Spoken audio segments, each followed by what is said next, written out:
Check, check, check.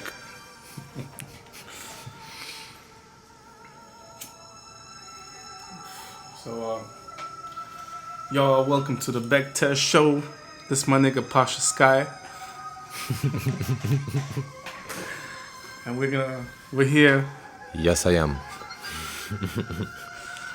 and we're here about some serious things. You know, it's all a laughing matter because you try to live and try to enjoy life, but there are serious things happening in life, and that we are not paying attention to, and just skimming over and not diving deep and not talking about certain things of our lives and our world. And we're gonna take an easy approach because we will come with peace and try to approach problems in life like that. That's true because, problems in life need to be solved. And the more important part of that is most people spend their attention on the problems, not the solution. So we're going to start with talking about some solutions to some problems. Yeah. And try to change and widen the perspective of that mentality. Yeah. So me, Bektesh, and Pasha Sky, we're gonna make a few shows for you guys, and we're gonna make a few conversations about different aspects of life, and we'll move from there. And but you're a part of the team, okay, in the Bektesh show now. Thanks. I am initiated. Yeah. So well, it's a team effort. It's a non-profit. What I'd like to note is that the show is just more of a personal expression, personal mentality, perspective, and views on life. So it's not really for anyone. If this vibrates with your frequency, then this is for you. But we're not. I'm saying we, as we have the show. But we're not. It's true. It's my not, friend Bektesh is not making a show for anyone. It's just a simple discussion for anyone willing to participate or learn from this in any way. So yeah, the problems and the solutions, and it's very important to focus on the solution of the problem instead of the problem, because then you become conscious of what you think about. And if you keep thinking about the problem, the things you don't want, or something is bad in your life, then you're not focusing your attention on the right thing in life. What you should be focusing on is solution. No matter what the solution is, just think of it, trying to find it, what it is, and take steps to solve that problem, no matter what they are, how little they are, how big they are. Just do what you can about it, about the solution, and the rest of the help for the solution is gonna come along as you go. So I like that.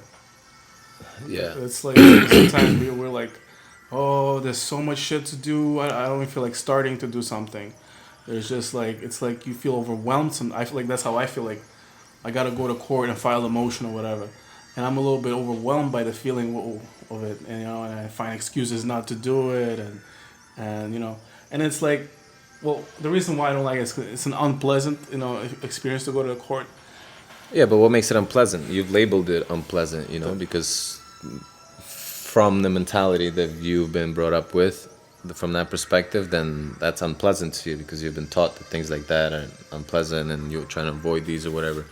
But everything in life is neutral. You apply the meaning to that, positive or negative, good or bad. Everything is gray. Let's say that, right? So you don't have to see it as negative. You can see it as something positive because you can tell yourself that I'm going to beat this case or whatever. I'm going to solve this problem with ease, and I'm not going to focus myself on the negative part of that. I'm only going to focus myself on the solution and what I can do about it. So then you can go in there with a positive mental attitude and challenge all your problems with that attitude, and guarantee you're going to beat them all if you maintain it. Because think about this, like from people from the countries that we're from, right? The Eastern European and Russia and all that stuff. like the mentality of the people is so negative that they, and you can notice that they constantly focus their attention on the things they don't want, how much money they don't have, how this and this is bad. Even it's gotten to the point that relationship between people, like even in the family, like you can't be that loving because you've gotten yourself to such negative mental attitude that like giving love is not a part of what you do. You know. So and the great thing that for people like us that have moved on the other side of the world is that we see the difference of the mentality of people, and you can tell much more that people in America are more positive and much more happy to help you, and you know. And again, it goes for every country, that every country has those type of people, and every country has the bad type of people, quote unquote bad. No. But you're right though. You're right. I mean, for example, schools in Ukraine, every time you switch school, like everyone, picks on you. You're the new kid. It sucks to be the new kid, pretty much in school. So when I moved to America and I was in ninth grade and I was in high school, I was so scared because I didn't know. I was like, wow, I was like, America, this must be like completely. I didn't even know what to expect. But since my experience, I was afraid to start new school because I thought I was gonna get picked on. And then everyone was so welcome, so nice, and every chance they could, they would like sit around me and start asking me questions, where I'm from in Ukraine, and what's this, and what this mean, and how do you say this, and whatever. Yeah, so it's a completely different perspective. Like parents raise their kids here completely differently than they do there. I mean, I'm not gonna go in comparison of moral value because it's the tradition of the country, I guess, that influences that.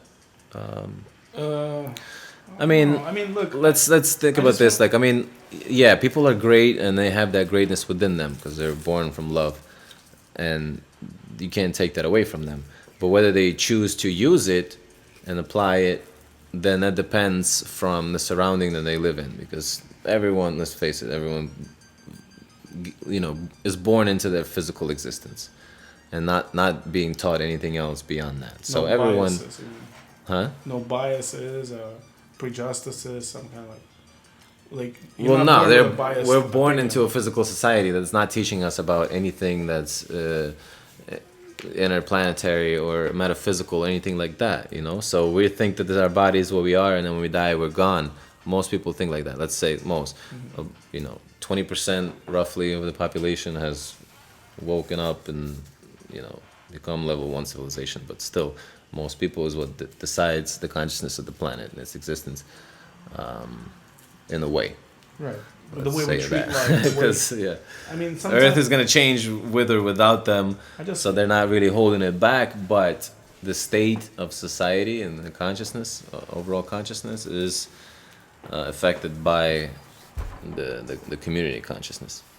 So we're in a global community in a way. Yeah. So we're born into this physical existence where we're taught very little,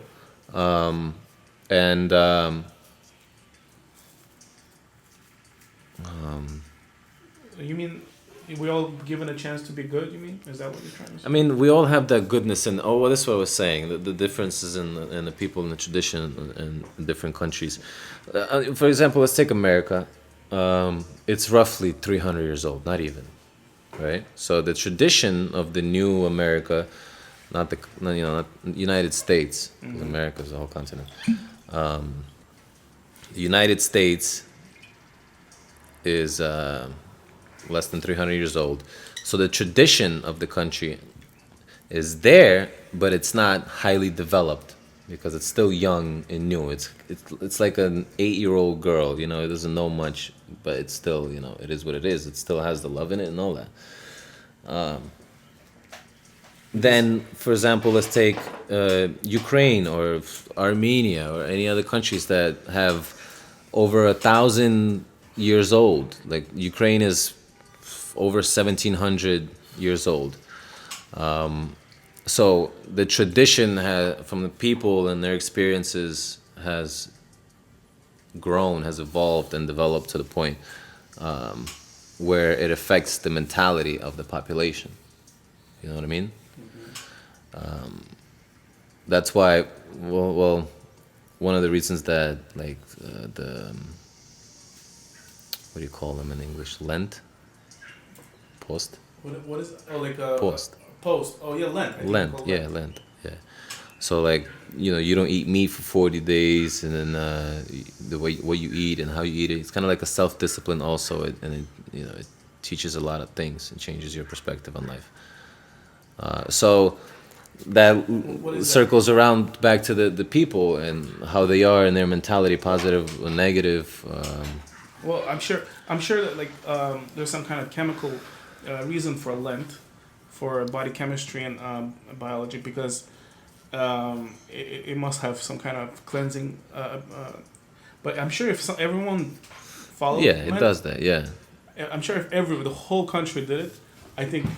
Well, my hypothesis would they be more stable as far as not being so. Well, look, I think it's a part of human responsibility. We, as a human being, we're conscious of ourselves, and not only that we should be conscious of our mind, we should be conscious of our body as well, because it's the chemistry that composes us. So we have to maintain that. That's why Lent is important. That's why what you eat is important. What your body wants is what you should eat. There's no such thing as, Diet. vegetarian, and you should switch to being vegetarian. Like, no, they label that type of diet for a certain group of people that are wanting that. Their body's wanting that. If your body wants meat, eat meat because that's what it's asking for. Well, If it feels bad eating meat, for example, one of my friends, he's feeling sick every time he's eating meat, so his body's not wanting that. So he's pescatarian, and so yeah, I mean it circles around back to what we were talking about, the mentality of people, what we started with. Well,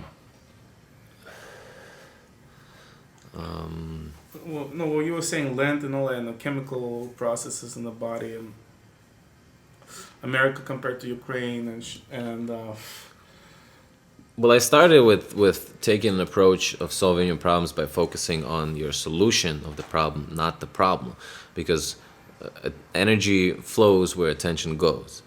If you put your attention on the things you don't want, then you're going to attract more things that you don't want. And coming from a country that the complete society has been taught subconsciously to be negative, it's hard to do that, but if you're willing to do that, it's going to be easy.